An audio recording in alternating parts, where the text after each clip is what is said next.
Take 3. Let's try this again. All right. Start with your name.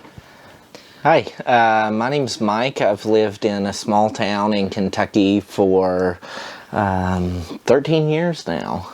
Nice. Where were you originally born? I'm actually originally from East Tennessee, the Smoky Mountains. If anybody's been to there, most folks know the Great Smoky Mountains National Park, and people from up here kind of know it by going down and traveling to Gatlinburg. I'm on the Tennessee side, so it's right on the border of Tennessee and North Carolina. So I moved here from East Tennessee, and my family's still back there. What age did you end up moving out here? I moved here when I turned 18. I graduated high school in East Tennessee, and it was during the troop surge in Iraq. So the war in Iraq was at kind of a high pitch, and then President Bush had a plan of sending a troop surge to Iraq. And so a lot of folks who were in my high school, myself included, were being recruited by military recruiters, Army and Air Force recruiters and stuff. So I took the ASVAB. And at that time when I was in high school, I was like, well, I really wanted to get out of the town where I was from and move to someplace different. I wanted to get out of like where I was from. I think that's probably a pretty common feeling for a lot of people in that area. And so my choices were like, well, I can go to school or I can enlist. And so I applied early admissions to a school up here in Kentucky, and I got accepted on a free ride. So I didn't have tuition costs or anything like that. So I was like, okay, well, I guess I'll go to school instead of enlist. So that was kind of like what brought me here. I wanted to get out of the town where I was from, and my 2 options were this one school, and if I didn't get in there, it was join the Air Force. How old are you now? 33. Nice. Was the town you grew up in, I'm guessing, was a smaller town then? Yeah, it's a smaller town. It's growing. I think one of the things that I've felt is a little bit different from where I live now, from where I'm from, is like East Tennessee and Western North Carolina have a really developed tourism economy, and part of that is because like I grew up right outside of a national park, right? So there's all kinds of like economies that develop around tourism economies that develop around national parks. This is a national park. What do you think the difference is between here and Gatlinburg? Yeah, so Gatlinburg has like the national park system, and up here we have like a national forest, right? So part of the difference is, so here in this part of eastern Kentucky is Daniel Boone National Forest. There's typically not as much of a like development of a tourism economy around national forests as there are national parks, so it just looks so different western North Carolina and East Tennessee than it does in eastern Kentucky. In comparison, the tourism economy of eastern Kentucky compared to down there is just non-existent even. I obviously have a deep love for eastern Kentucky. I think it's the best place in the whole entire world, but all of that like adjacent tourism economies that built up around the national park down there just hasn't happened here. Yeah, that's interesting because there's, or maybe good too, honestly, because there's some really wonderful places around here. Yeah. All right. So, growing up in your town, did you have any siblings growing up? I kind of grew up in a family more like a lot of Appalachians do, right? Where it's like, you know, this nuclear family lives here, but it's a multi-generational home, and the cousins live right next door, and all of that kind of thing. So I didn't really grow up with my siblings, but I grew up with my cousins, and we were so close, and we lived together, and all of those kind of things that we're super tight. So my cousins are kind of like my siblings, and I think that's probably pretty common around here. Do you still keep in touch with them today? Yeah. Good. What are they up to now? What do they do? Odd jobs. Like I grew up to be frank, like, we had an incredibly fucking hard time making ends meet and that kind of thing. So people do all kinds of different jobs, like gas station attendant, some folks working in the factories, people doing like day labor contract work. So it's just kind of like a mixed bag, but it's hard to hold on to a job for any length of time. So we all kind of just hop around and do different kind of things.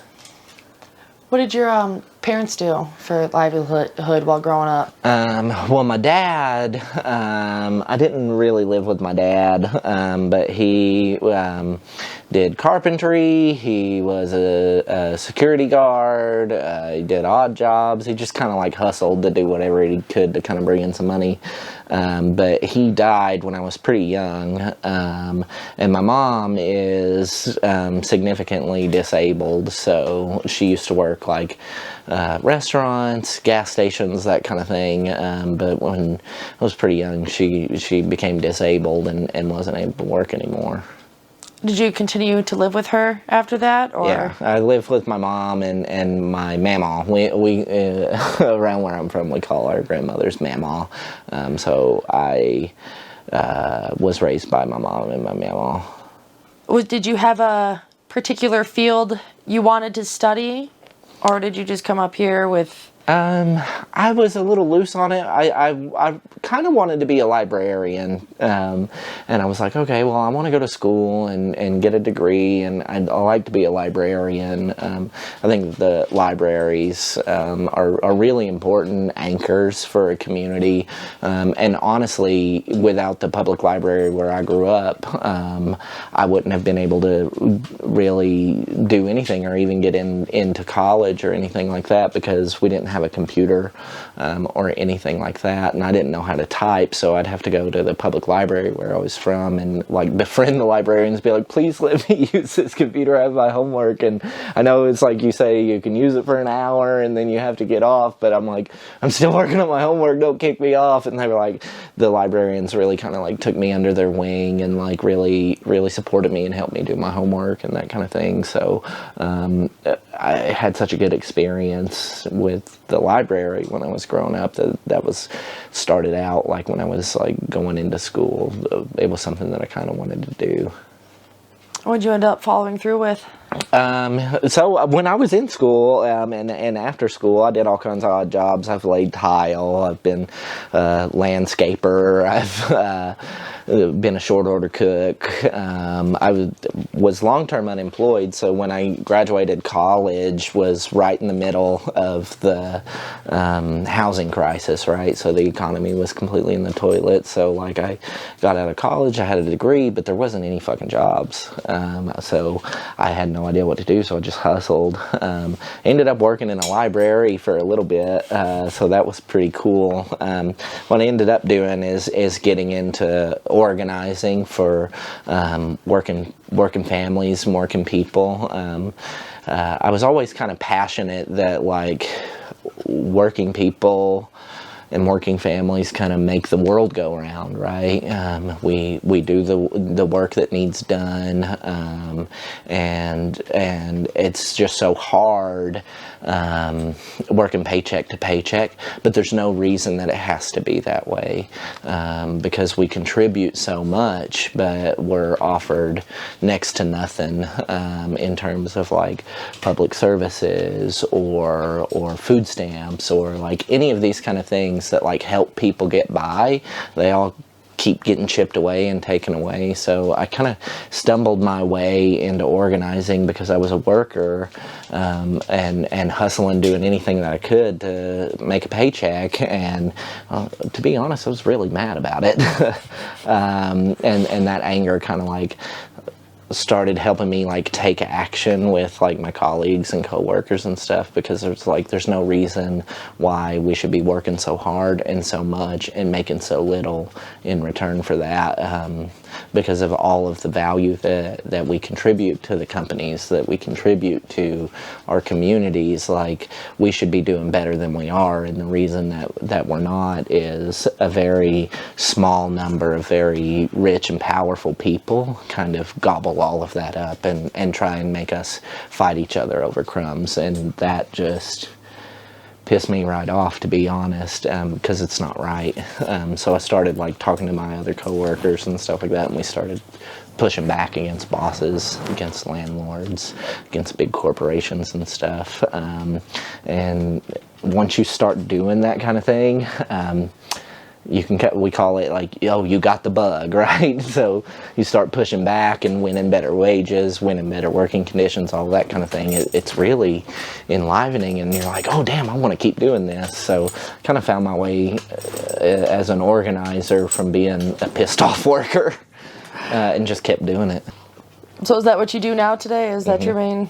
Yep. Your main focus is? Yep. I do organizing. I mainly work in tenant organizing, so helping folks kind of build collective power together, because we're the linchpins of renters and tenants. We're the linchpins of strong and healthy neighborhoods, and we should be treated properly. We should be treated fairly. We should be treated respectfully. By landlords, by public officials, by all of the folks who have something to say about our neighborhoods, but they rarely ever ask the people who live in neighborhoods what we want, what we need, and what we're pushing for. So I work alongside a lot of tenants, and one thing is, I think very expansively about who is a tenant, right? And that could be a lot of things. Obviously, we think a lot about, well, if you rent a home or an apartment, you're a tenant, right? You're a renter. You don't own the home. You rent it from a landlord. That's true. Those folks are tenants. But think about the folks who own a mobile home, but they don't own the land that the mobile home sits on, and they have to rent a lot from a trailer park landlord. Those folks are tenants too. They're homeowners. They own the mobile home, but they have to rent the land underneath. Folks who don't have a place to sleep at night and they're having to couch surf or stay with family, those folks are tenants too. Folks who are sleeping outside because they don't have a place to stay or staying in a shelter, those folks are tenants too, because they don't own a home. But also, like a lot of folks who are homeowners, who have a mortgage, those folks are actually tenants too, because you ask us like, well, are you a homeowner? Yes, I'm a homeowner. Okay, do you have a mortgage from a bank or whatever institution? Oh yeah, I've got a mortgage. So you don't own your house, the bank owns it, right? Oh yeah. So the bank kind of controls what your interest rates are, how you're able to hold on. And if the bank comes after you, they can foreclose on your home. They can kick you out of your home, right? So you don't really own it yet.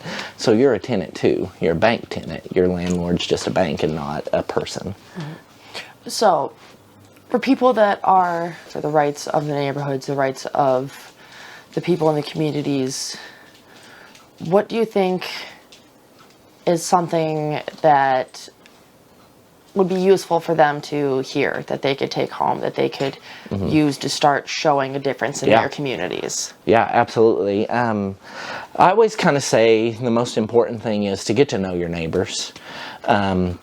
Because there's already a ton of power and a ton of support and a ton of care and love that already exists in our neighborhoods. It can feel really hard when, your paycheck comes in and it's not enough to pay the rent. And that's really scary, and you feel like you're going through that on your own. But as you talk to your neighbors and get to know your neighbors and support each other as neighbors, that dynamic changes, and you don't feel less alone. I've worked in neighborhoods and lived in neighborhoods where, there'll be a single mom working, a late job and not able to pay for childcare, but their neighbor will watch the kids when they get off the bus and stuff until the parent can get home and cook dinner for the kids and stuff. And that kind of thing where like neighbors look out for neighbors and help each other, that is such an important thing, and it feels like it's rare, and maybe it is, right? But to make something like that happen, what it takes is just reaching out to your neighbors, getting to know them, getting to know their issues and about their lives and stuff, and y'all start becoming bonded, and you realize that the situation that you're in is probably the situation that your neighbors are in too, so you all have a shared interest in working together for better living conditions, and everybody deserves to have good living conditions. So, what's a hope that you would like to see for this area then? What's something that you'd like to see future generations and all the new people that are coming in here? Yeah, absolutely. So one of the things I want to see an end to people facing eviction. Because when that kind of thing happens, I just firmly believe that everybody deserves a roof over your head, right? If you ain't got a roof over your head, think about what that can mean, right? It can mean sickness, it can mean losing family members, it can mean having to sleep on the streets, all these kind of things that nobody should have to go through. And tons of elderly folks are living that kind of life. Tons of kids in Kentucky are living that kind of life. There's enough homes to go around where everybody we can ensure has a safe and nice and affordable and healthy home that they could sleep at night, and everybody should have that. So we could have that if we work together to fight for it, because there's enough homes for people to stay in. So I think for that kind of thing to happen, it's going to require building strong neighborhoods and strong relationships with your neighbors that say, we deserve this. Just because we're tenants, just because we may be working class or we may be poor, doesn't mean we deserve to be treated to just completely inhuman conditions where landlords refuse to fix holes in roofs, or a landlord refuses to fix a pest control problem.